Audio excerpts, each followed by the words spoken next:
Well, hello there, everyone. How are you doing on this marvelous Monday, March the 20th of 2023? It's the first day of spring. I think it's actually like this evening, but that's okay. You can always celebrate the first day of spring. Yeah, it's Mazske Finance. I'm going to share with you today why I talk about health and wealth. And remember, I'm Mazske Finance. I'm not a financial advisor, I'm not a CPA, I'm not an attorney. I'm not a doctor, not a nutritionist. I'm nothing at all. I'm a little guy, a little peon. I'm a little peon. Shh. Who never made a lot of money in his working career. And guess what? He became a multimillionaire. How did he do it? Pinching pennies, saving $1, putting stuff away in the stock market, buying mutual funds, buying stocks, buying real estate. Shh. He's giving away the keys to his castle. You can look at, I know I got a lot of videos, but you can look back on my videos and find out exactly the path I took, more or less. You weren't with me, so you didn't do everything I did. But then I've shared with you how I got into real estate and how I've gone from 0 rentals to 25 rentals in just under 4 years. Okay? I've talked to you about how my wealth, in quotes, exploded once I started buying real estate. Even though when I bought individual stocks, I had from 2005 to 2018 an annualized 18% return. And in 2019 and 2020, I averaged about 100% both years. But when you don't have a lot of money in the stocks, they don't go up that much. But when you buy real estate using other people's money, you use the bank's money to get a mortgage, you put maybe 20% down. You now own 100% of the building. And your tenant who pays you rent, every month when they pay you a rent check, you pay your mortgage, you pay your principal, you pay your interest, you pay your taxes, you pay your insurance, you hold out money for vacancies, repairs, and capital expenditures, and you pay your property manager if you have one, and you pay any other fees that you might have. And then you have some money left over. And that money left over is your yield, your positive cash flow, that sort of thing. It's fascinating. It's amazing. It still amazes me every single month when I pay my mortgages and I look at it. It's like, wow. I talked about this the other day. I pay 25 cents more towards principal this month because there's a little bit less of the balance is due. Or like I did back in 2019, I sold one house, just one. And that was cash flowing like $300 a month or whatever. Sold one and I bought 4. And those 4 might have cash flowed $250 a month, each house, each month. That's $1,000. $1,000 beats 300. Or I had a triplex and a single family home, and I did a cashback refinance on both. Still kept both. Still positive cash flow. My positive cash flow did drop on both of them, but it was still over whatever 200 and 225 per door or something like that. But then I bought 9 houses. 9. And some of those 9 houses cash flow, I think, pushing $500 a month now, just for one house. Some are 300, some are 250, maybe. I forget, I don't have it in front of me, but something like that. And every year, my property manager just told me the other day, 3 of my houses are getting, letters were sent out for rent increases. 2 out of 3, rent's going up $50, one of them's going up $25. Okay. That may cover my increased expenses because both taxes and insurance seem to keep going up. And here in Florida and Virginia and Alabama and in Indiana and Illinois. So prices are going up everywhere. So health and wealth. Why do I talk about both? Because we as individuals are responsible for our own health and our own wealth, not anybody else. Not anybody. Look in the mirror. See that person looking back at you. They're the one that's responsible for your health and your wealth. Okay? Don't let anyone feed you any BS. Don't let anyone trick you or fool you. It's up to you. It's not your job. It's not your employer. It's not your mother or your father. It's not a rich uncle. It's not your doctor. It's you. Why do I say that? Because I've shown you and I've talked about how, even myself, Folks, if anyone's watching this that knew me before I moved to Florida, let's say, or even when I first moved to Florida, I weighed approximately 173 pounds. I'm about 5'9" and a half. Okay? No one ever in my life, ever, doctor, person, friend, no one ever commented, joked, said, told me that I was ever fat or chubby. I would say at times, I got a pot belly. I would say that at times. And I did, but almost every single American that you look at has a pot belly, bigger than what I ever had. Okay? But when I decided to tweak my diet, and all I did was decrease the amount of added sugar that I eat, I lost about 25 pounds. Okay? I weigh myself every morning. I have a digital scale. I weigh myself every morning. I write it down on one of the calendars that we have. I'm weighing every morning now about 145 pounds. Okay? I walk almost 10,000 steps a day. I swim a lot, not every single day. And when I swim, I'm not a gifted swimmer. I don't have the right technique. I got a video up with me swimming. But I huff and I puff. I get out of breath. I do a workout in there. I don't play. I've never played in my pool. Never. I don't think. Well, maybe a tiny bit. I work out in my pool. I do body weight exercises. I do push-ups. I do crunches. I do planks. The amount of crunches I do, I've focused more on it recently, and I'm doing more than I've ever done. I might do 100 at a time, or I might do 75 or 80, and I do another set, and whatever. I do more. I do more push-ups than I used to do, and I don't do push-ups correctly because you probably can't even hear that, but some reason, I remember almost 30 years ago, I was in a gym working out, bench pressing, up in Maine on a Navy base. And the lady who was working there, she was a physical trainer. And she came back, she was chit-chatting with me, we're friends.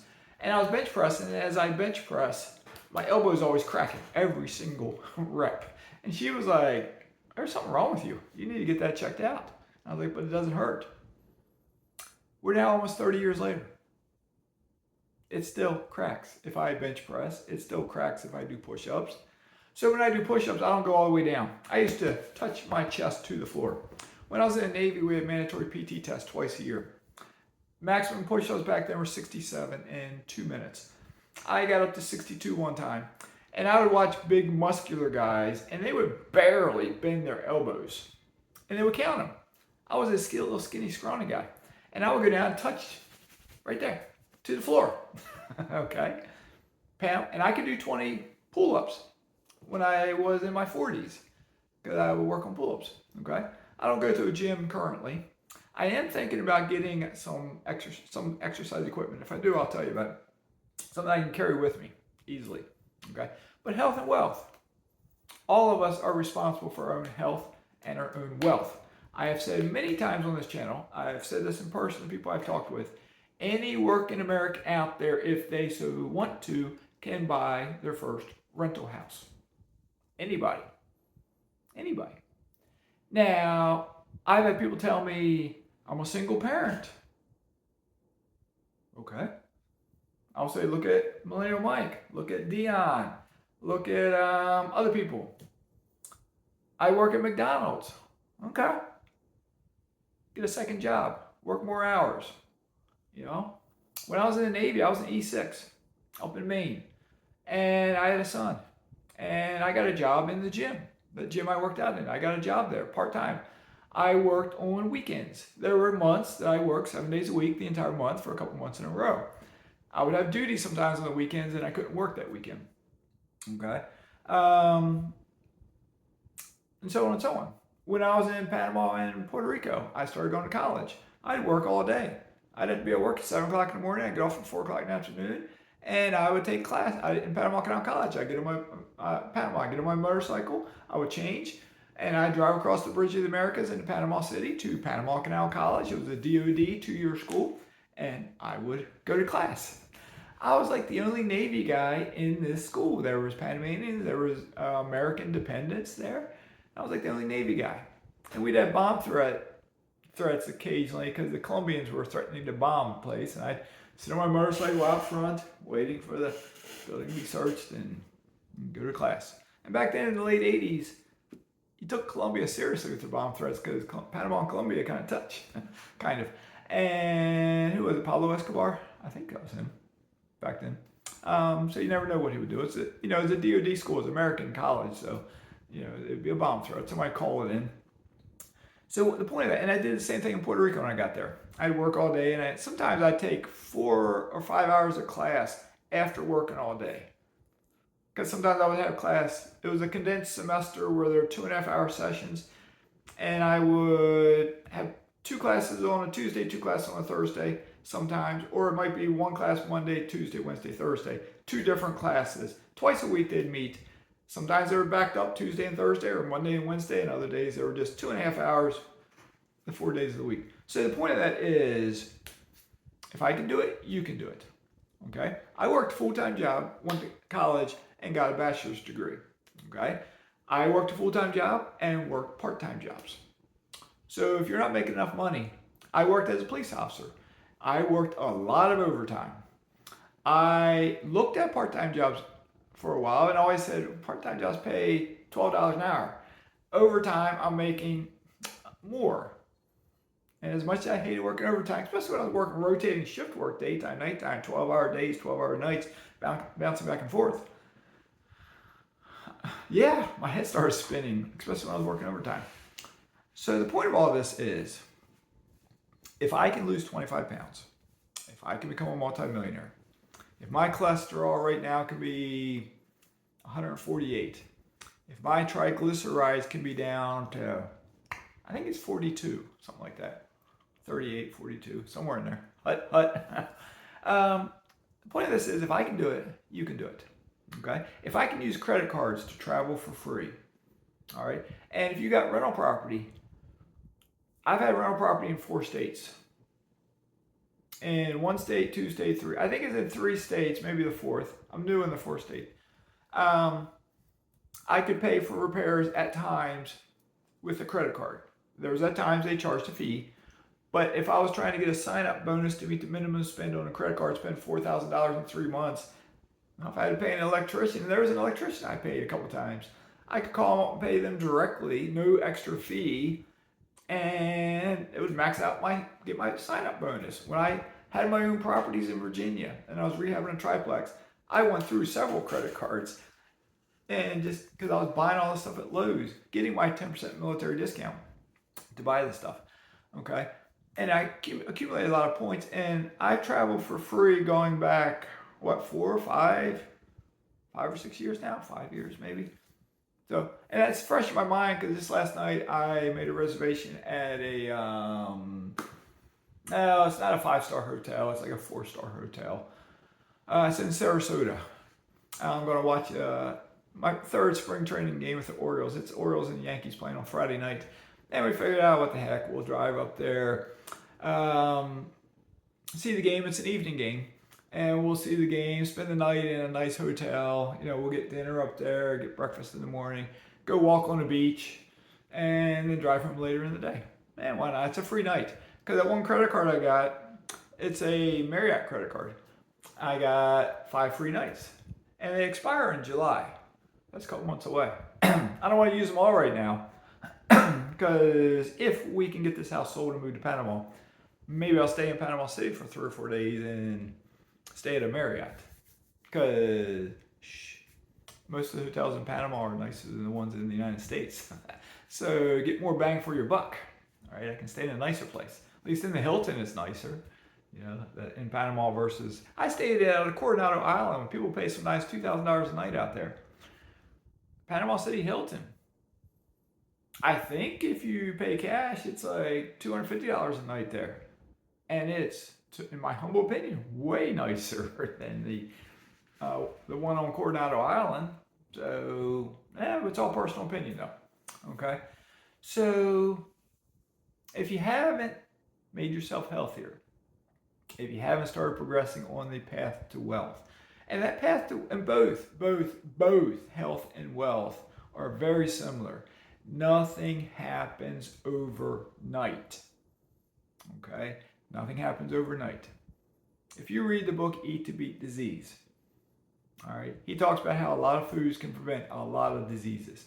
If you watch YouTube channels from that author, Dr. William Lee, or you watch Dr. William B. Berkowitz, you watch Dr. Mark Hyman, or one of the many others out there who will tell you over and over and over that we as human beings can control our future health by eating properly. Some of them differ a bit in what they say, okay, and what foods they say are good or bad or this or that, but they all kind of say the same general thing. Eat more whole foods, minimize pesticides, minimize red meat, eat more wild-caught fish like salmon, but why do salmon have omega-3s? Because they eat plants, or they eat fish that eat plants, okay? All omega-3s come from plants, okay? They're now learning that fiber, when the microbiomes, or whatever you call them, the little buggers down in your gut, when they chew on the fiber, they release short-chain fatty acids. And those short-chain fatty acids, they're now finding work on and improve all facets of our body. They improve leaky gut syndrome when people have leaky guts. They work on inflammation. They decrease inflammation. They repair DNA and stem cells. And I forget all the stuff they do. They do a lot of stuff. A lot of stuff.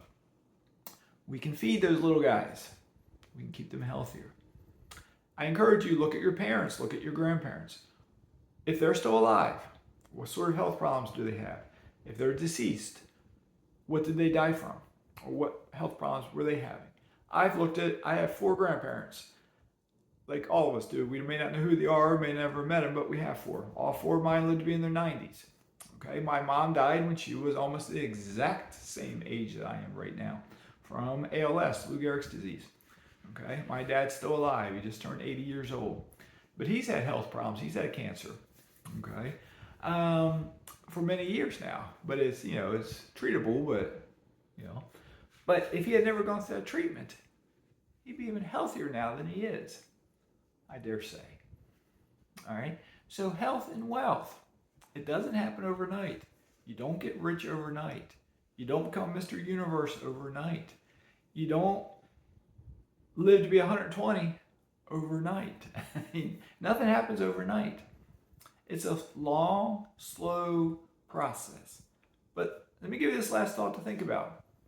If you want to become wealthy and you want to live a long life where you're still enjoying life and traveling and skiing and going on adventures when you're 80, 90, 100, 110 years old, you better keep yourself healthy and you better get a little bit more wealthy, because your money's going to have to last you longer than you may be preparing for.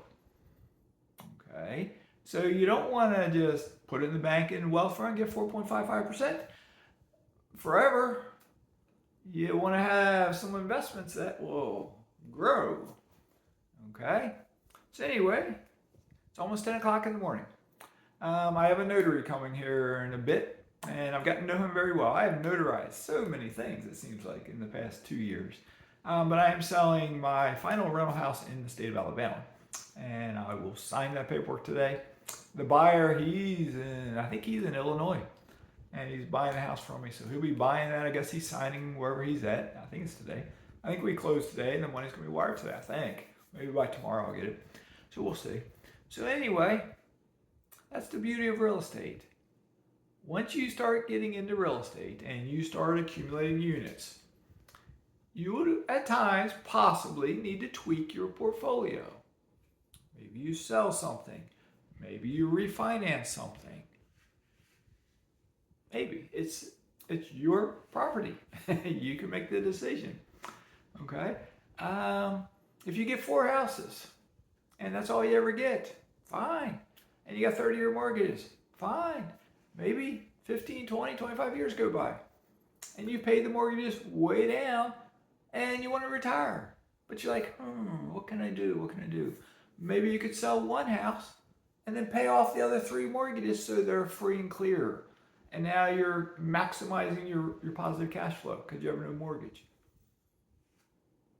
That's an option for you. We all have different paths in life. We all have different goals in life. We all have different incomes.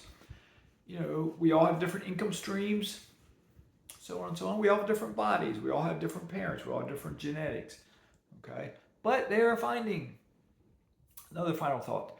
The food you eat, you can be genetically have a gene that is predetermined to give you such and such disease, but the food you eat can prevent you from ever getting that disease. You can control your health. You can control your wealth.